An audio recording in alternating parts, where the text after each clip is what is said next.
Brian Crano and David Craig, who wrote and directed the film, is based kind of on two aspects of their life, where they had tried to adopt a baby and were like kind of scammed, and it was incredibly emotional and traumatic thing for them. And then they also went on a trip to Italy that became like a true nightmare vacation, and so they merged those two things into a story that was kind of using the stakes of what it feels like trying to adopt your child with like off the rails kind of murder farce in Italy, and the extent you will go to sort of try to get the family, the child that you've always dreamed of having.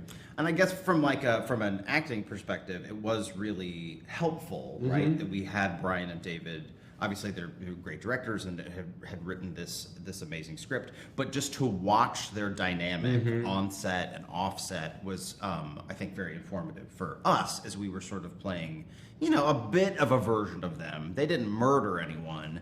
Allegedly. But so it was really helpful and informative to have them, just to observe them.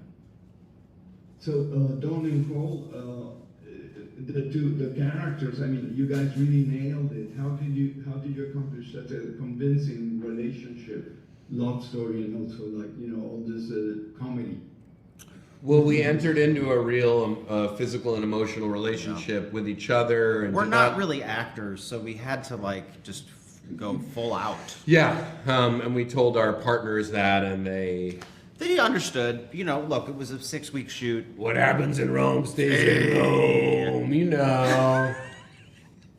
That's what I told. Yeah, that's what he told his wife. Yeah. How much is the cultural discrepancies or lost in translation becomes part of the comedy?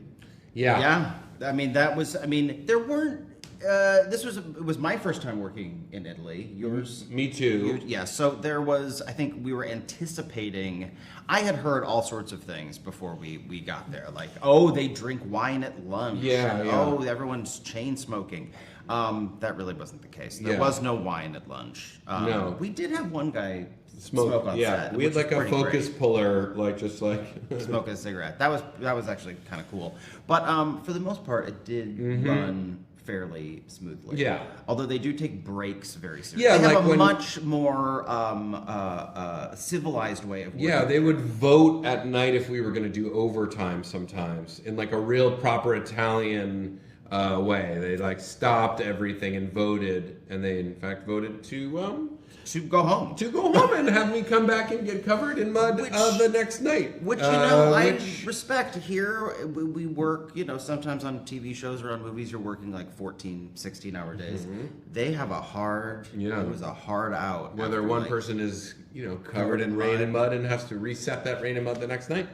Yeah, that kind of stuff. No wonder it's impossible to get Wi-Fi there. Thank you. Thank you. Ciao. Thank you.